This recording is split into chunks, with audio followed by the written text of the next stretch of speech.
Bismillahirrahmanirrahim. Assalamualaikum warahmatullahi wabarakatuh. Semangat pagi untuk teman-teman mahasiswa. Pertemuan keempat kali ini saya akan membahas terkait dengan teori penilaian sosial.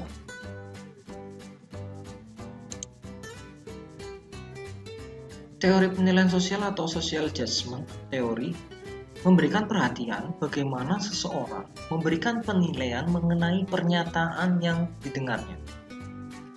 Teori ini disusun berdasarkan penelitian Muzaffar Sherif yang berupaya memperkirakan bagaimana seseorang menilai suatu pesan atau bagaimana penilaian yang dibuat tersebut dapat mempengaruhi sistem kepercayaan yang sudah dimiliki sebelumnya. Kita akan berbicara terkait bagaimana seseorang menilai suatu pesan yang masuk ke dalam dirinya dan bagaimana penilaian yang dibuat oleh orang tersebut apakah dapat mempengaruhi sistem kepercayaan yang sudah dimiliki sebelumnya atau tidak. Menurut Sherif, dalam kehidupan sosial, acuan atau referensi tersimpan di dalam kepala kita, serta berdasarkan pengalaman sebelumnya. Kita mengandalkan pada referensi sebelumnya, dan kita mengandalkan pada referensi internal atau disebut dengan reference point. Jadi pada saat kita menerima sebuah pesan, setiap orang tuh pasti sudah punya kerangka acuan dalam pikiran masing-masing.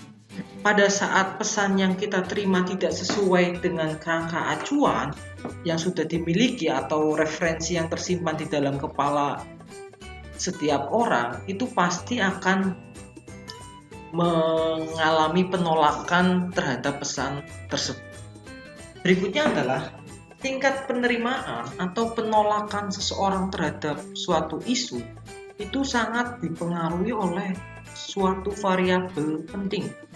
Apa itu? Yaitu keterlibatan ego atau ego involvement. Keterlibatan ego involvement ini, sense of personal relevance of an issue ini adalah adanya hubungan antara personal dengan isu yang bersangkutan. Ada dua faktor. Yang pertama adalah frame atau referensi acuan, referensi point. Yang kedua adalah ego involvement. Peran dari teori penilaian sosial terhadap komunikasi apa? Jadi berdasarkan penelitian Sherif menunjukkan bahwa seseorang yang memberikan penilaian untuk menerima atau menolak pesan berdasarkan tadi dua hal, acuan internal dan keterlibatan ego. Namun demikian, proses penilaian ini dapat menimbulkan distorsi atau penyimpangan. Penyimpangan yang pertama adalah efek pertentangan, contrast effect. Yang kedua adalah efek asimilasi atau assimilation effect. Efek pertentangan terjadi bila individu menilai suatu pesan menjadi lebih jauh atau bertentangan pada pandangannya sendiri daripada yang seharusnya.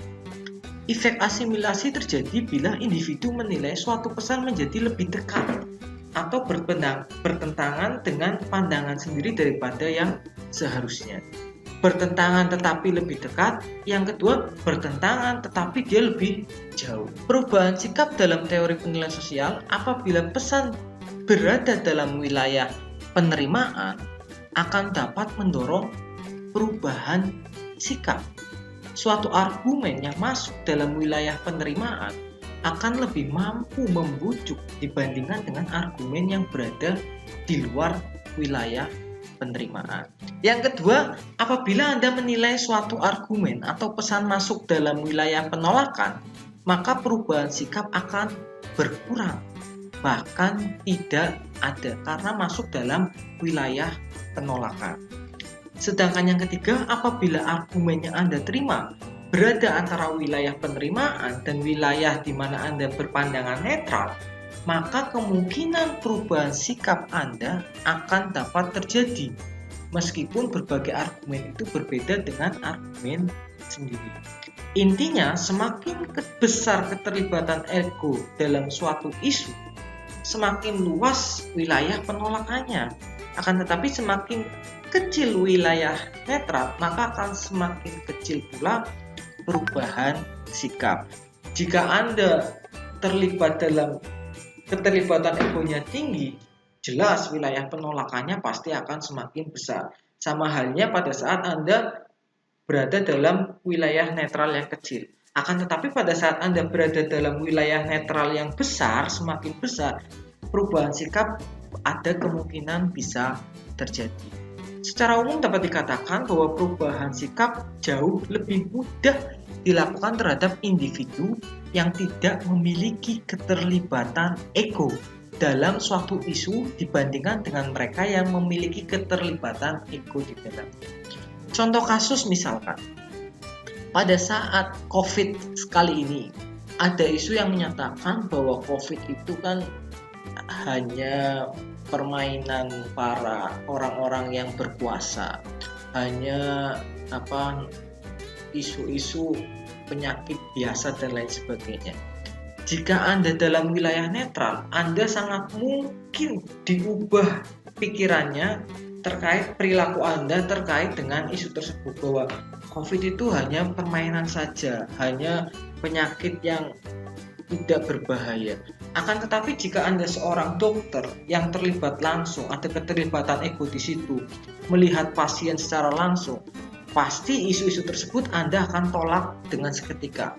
Atau mungkin keluarga Anda ada yang terkena COVID, saudara Anda yang terkena COVID, tetangga Anda yang terkena COVID. Ada keterlibatan ego di situ, maka pesan-pesan tersebut yang menyatakan bahwa COVID itu adalah penyakit yang ringan, COVID itu hanya untuk propaganda, hanya untuk isu-isu memecah belah dan sebagainya, itu pasti akan Anda tolak.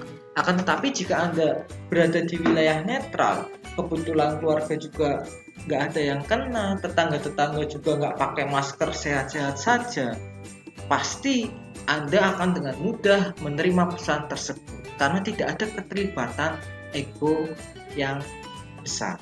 Itu kesimpulan dari teori penilaian sosial. Nanti teman-teman bisa cari tahu terkait dengan penilaian sosial, bisa ditanyakan juga dalam presentasi pertemuan keempat mendatang.